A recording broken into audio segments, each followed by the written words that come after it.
Hello and welcome. Remember the story of Job from the Old Testament. He lost it all, his children, his wealth, his health, reputation, his happiness. He was caught in a storm of pain. Job did not deserve his circumstances. Job was angry at God. Job believed that God is an all-powerful creator. Job tells us that God made the constellations, the Bear and Orion, the Pleiades, and God alone stretches out the heavens. And so it would be impossible to see or perceive God. But since God has the power to create the universe and stretch it out, he has the power to enter it. Job was persuaded that one day his Redeemer would stand on the earth. God would enter history. Job did not question God's existence. He questioned God's goodness. You may question more than God's goodness. You may question God's existence. You may be skeptical of religious faith, thinking it is blind or unreasonable. This is part one of a three-part presentation. Is there a God, and is he good? Part one explores the evidence for God from the universe. Part two looks at the evidence for God from history. And part three asks, where is God when I hurt? Let's begin with evidence from the universe. There's a constellation in this image from the European Southern Observatory. Do you see it? It's the Southern Cross, the smallest of all the constellations. If you hold your fist out at arm's length and aim it at the Southern Cross, the constellation will fit between three knuckles. I've entitled this presentation, Creation and the Cross. I'm a retired nurse and a songwriter. You can hear some of my songs on my YouTube channel. I sell a handful of songs on Etsy in my music story shop and give away sheet music on my blog, songsofmyheart.net. Creation and the cross. Does the Old Testament accurately describe creation? What does that imply about the New Testament? Here are the Old Testament claims we are going to be examining. The Lord created the heavens, stretched them out, gives breath to its people. As Genesis 1:1 says, in the beginning, God created the heavens and the earth. The universe had a beginning. God stretches out the heavens like a tent to live in. 13 chapters in the Old Testament book of Exodus contain instructions for making, assembling, furnishing, and using a tent of worship. The tent fabric could only be stretched so far, but the space-time fabric of the universe isn't made of stuff. It can continue to expand. The Lord stretches out the heavens, forms the human spirit. God fashioned and made the earth to be inhabited. Earth was made for people. Genesis tells us that God blessed Adam and Eve and instructed them, saying, "Be fruitful and increase in number, fill the earth and subdue it." Genesis tells us that the human spirit was formed to fill and subdue the earth, to rule or have dominion over it. I find it fascinating how Wikipedia opens its article on civilization. It says the civilization is characterized by, quote, a perceived separation from and domination over the natural environment, end quote. Human civilizations subdue the earth. These are the three Old Testament claims that we are going to explore. Claim number one, the universe had a beginning. Claim number two, the universe is stretched out like a tent to live in. Claim number three, Earth was fashioned to support worldwide civilization. First, why would you listen to a nurse and a songwriter write about this subject? Nursing is both an art and a science.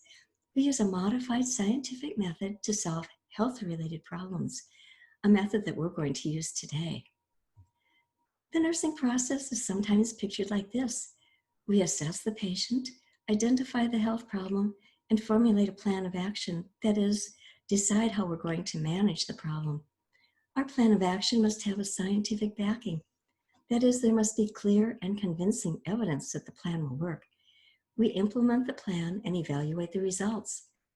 Nurses use critical thinking skills, especially abductive reasoning. That is, nurses look for the simplest, most likely explanation for the problem.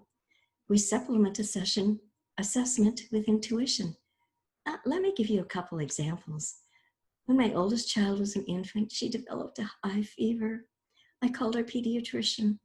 The doctor knew I had been a charge nurse on a pediatric hospital floor, so he asked for a nursing assessment, which I gave him.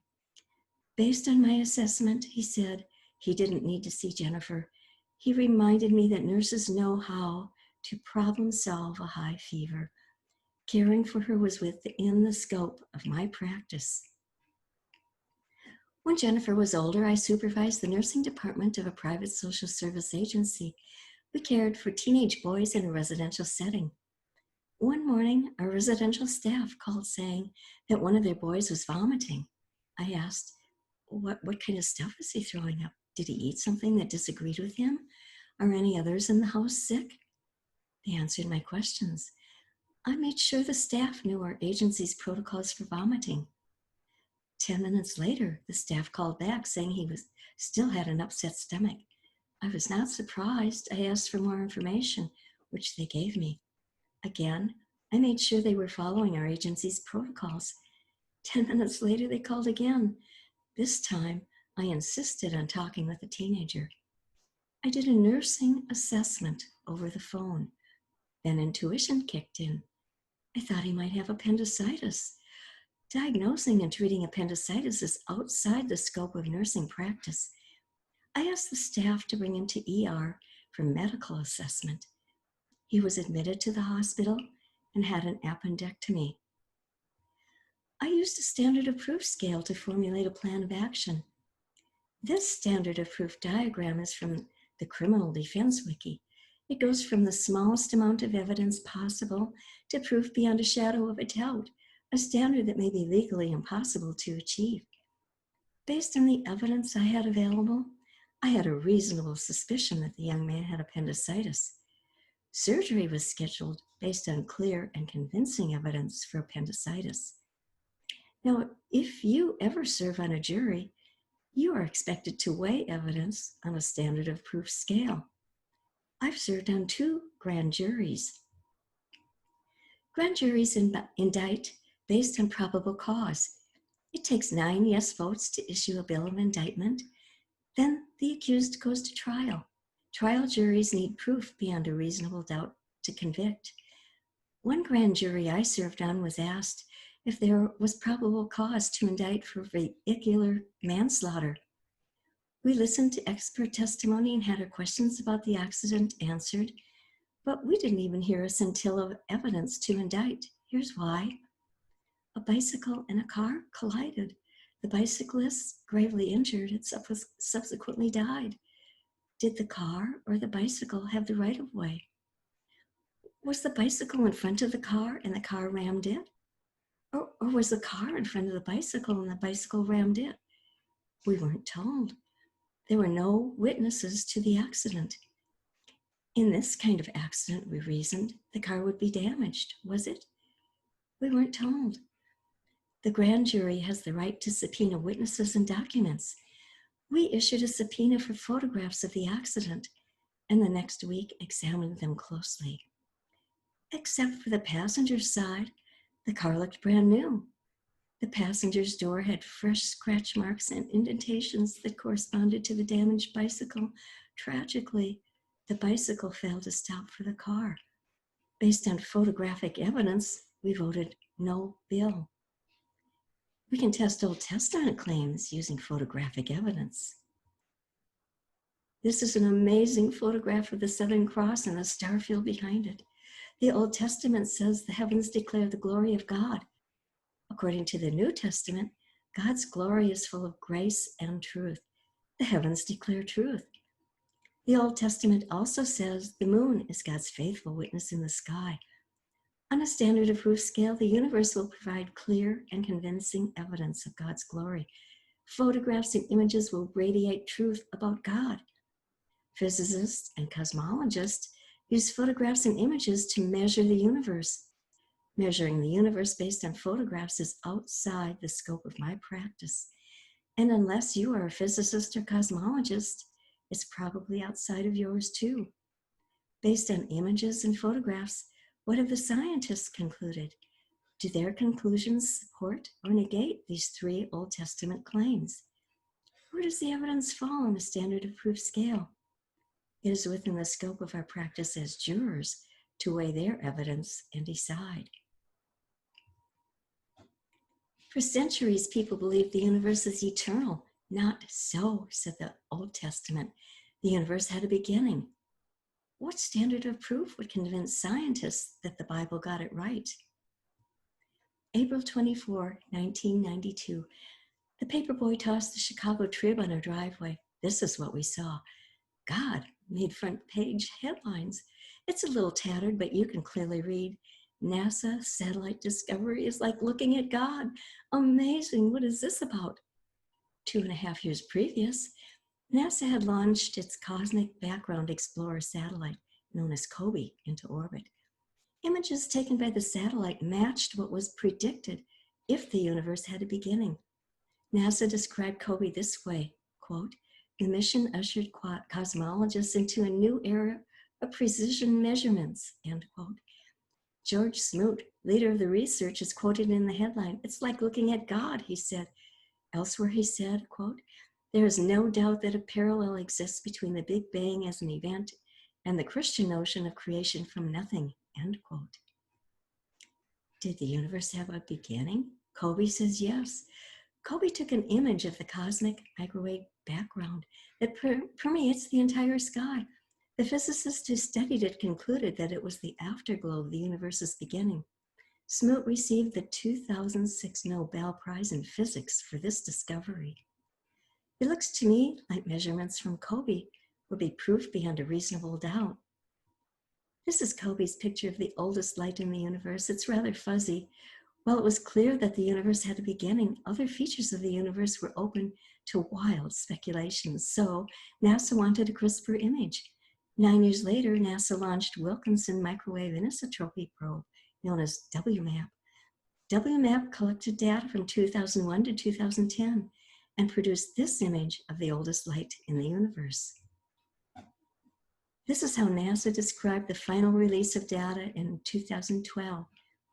The WMAP team has determined to a high degree of accuracy and precision not only the age of the universe, but also 5 other features of the universe, thereby converting cosmology from a field of wild speculation to a precision. Did the universe have a beginning? WMAP adds to proof beyond a reasonable doubt. But what about the creation account in Genesis 1? Is the order of creation events believable? The Genesis creation account seems like a scene of a traffic accident, with people giving different versions of what happened. According to some, plants were created before the sun. If that is so, others retort, then Genesis ran a red light, damaging the credibility of the rest of the Bible.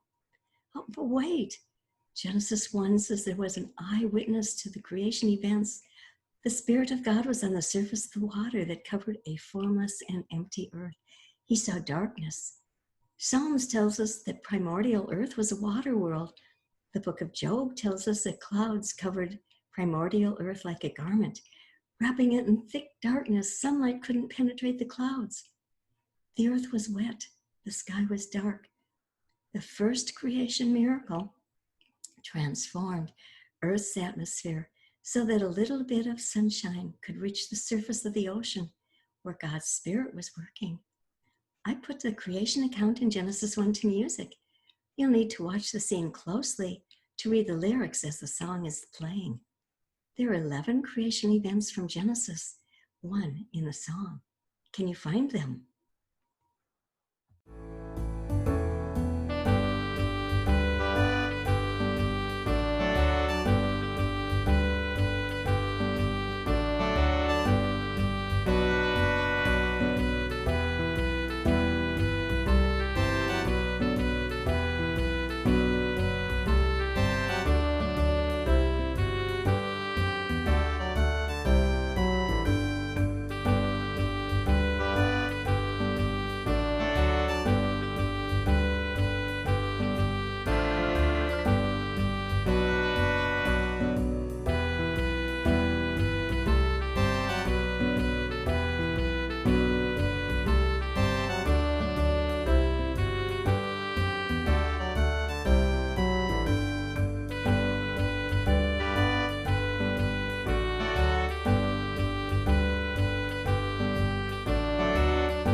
are the odds of picking 11 creation events and putting them in the right order? 1 in 40 million. What are the odds of flipping 25 heads in a row? 1 in 34 million. When we asked the eyewitness to creation where he was and what he saw, the order of the creation miracles in Genesis 1 reads like the history of planet Earth. The Old Testament says that God stretches out the heavens like a tent to live in. In this verse, two unlike things are explicitly compared. How far can we take that comparison? Well, what does it take to make a tent livable? I know the answer to that. I sewed a tent. 40 years ago, motel rooms were out of our price range. We vacationed in an inexpensive tent. When it rained, water puddled in the fabric above our heads. We could reach up from our sleeping bags and touch the ball of water above us. We were excited. The Frostline Trail Ridge 2 backpacking tent kit was in our price range. The kit contained pre-cut tent pieces and instructions on how to sew them together. After I finished the last seam, we grabbed the tent corners, pulling them apart so we could see what our tent looked like. When we let go, it collapsed into a shapeless heap on the floor. Tents need to be continually stretched to have structure, to be livable. We set it up outside using the stakes, poles, rope, and rope tensioners that came with the kit. I understand what it takes to make a tent livable. You understand what it takes to make a tent livable. Isaiah understood what it takes to make a tent livable. The ancient people who made and assembled the tent of worship understood what it takes to make a tent livable. But understanding how that word picture relates to the universe would have to wait for thousands of years. This is the famous 1931 photo of Albert Einstein and Edwin Hubble at the Mount Wilson Observatory. Einstein formulated his theory of general relativity in 1917. He believed the universe is static or unchanging, but his theory predicted that the universe would collapse under gravity, just as my tent collapsed when we let go of the corners. So he fixed his theory, adding a cosmological constant to keep the universe static. In the 1920s, Hubble took photographs of faint galaxies and observed that the farther away a galaxy is from us, the faster it is moving away from us.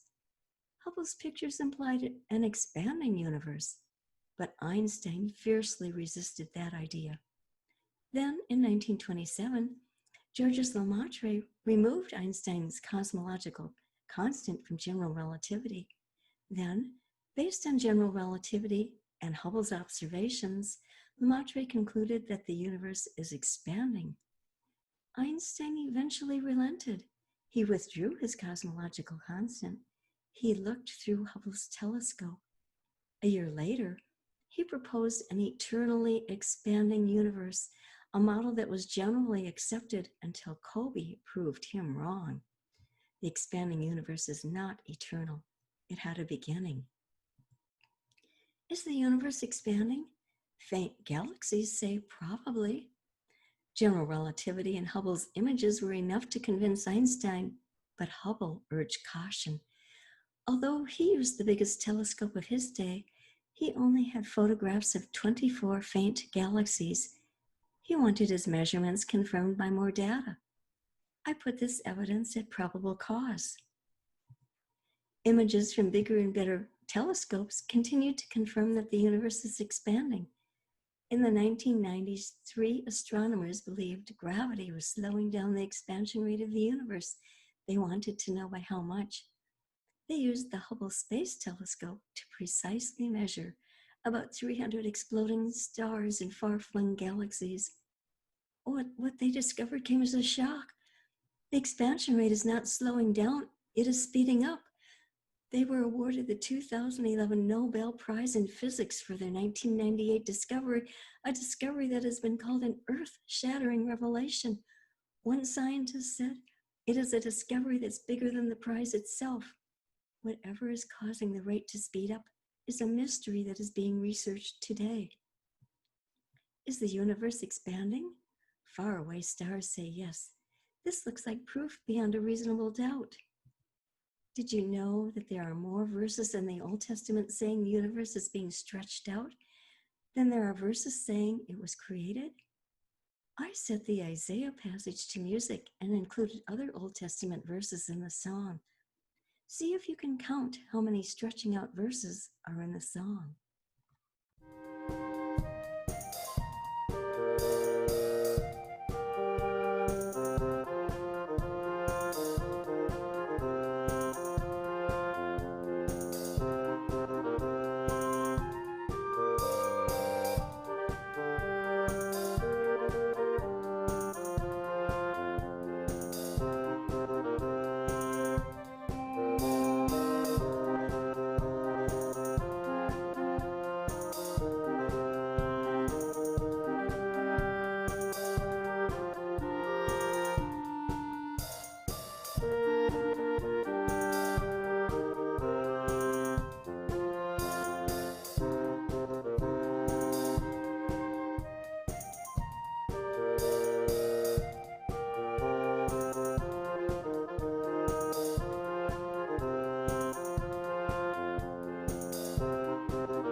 God fashioned and made the earth to be inhabited, to be filled with people.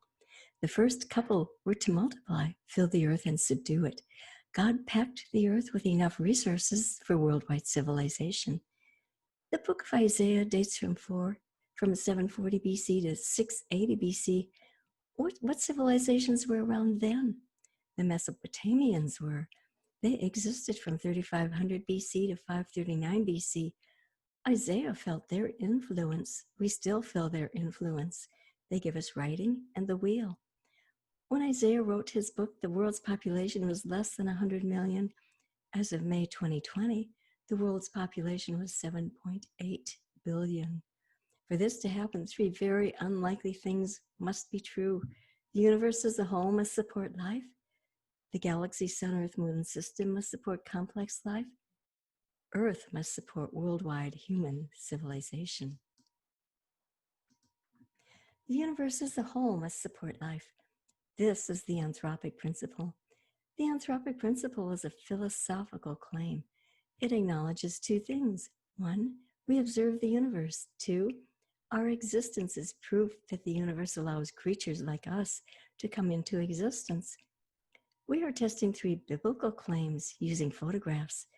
Philosophical claims can also be tested against reality. Scientists ask, in what way is our universe compatible for observers like us?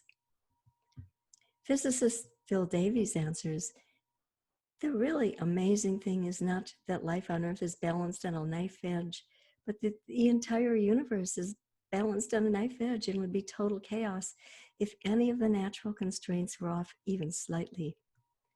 In 1961, astronomers knew of only two characteristics of the universe that had to be fine-tuned for life to exist.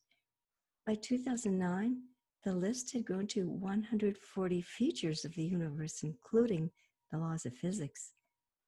But the Old Testament claim goes beyond the anthropic principle. The galaxy, sun, earth, moon system must support complex life. 20 years ago, Peter Ward and Donald E. Brownlee published their book, Rare Earth. They listed 9 dead zones in the universe and 18 rare earth factors of the galaxy, sun, earth, moon system that made life possible on Earth. They argued that complex life, that is, anything down to a flat word, needs the following: the right location in the right kind of galaxy, orbiting the right distance from the right star. This is frequently called the Goldilocks zone or water habitable zone, the orbit around the star where water is liquid. They continued arguing that complex life also needs the right arrangement of planets, a continuously stable orbit, a terrestrial planet of the right size with plate tectonics, a large moon, atmosphere, one or more evolutionary triggers for complex life, and the right time in evolution. They concluded saying, Earth indeed may be extraordinarily rare. Since their book was published, 10 additional Goldilocks or habitable zones around the sun have been discovered. A planet that sustains life must simultaneously reside in all 11 habitable zones. And the list of characteristics a galaxy, sun, earth, moon system needs to support life has grown to 402. But the Old Testament claim goes beyond the rare earth hypothesis.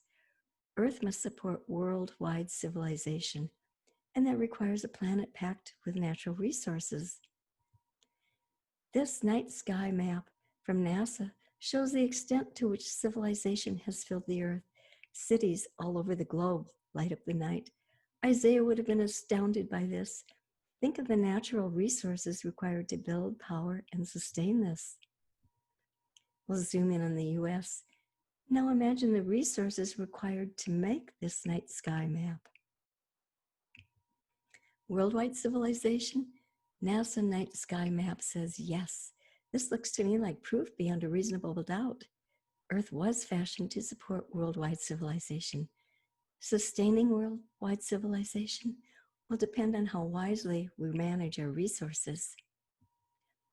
Thousands of years ago, the Old Testament made 3 astonishing claims about creation.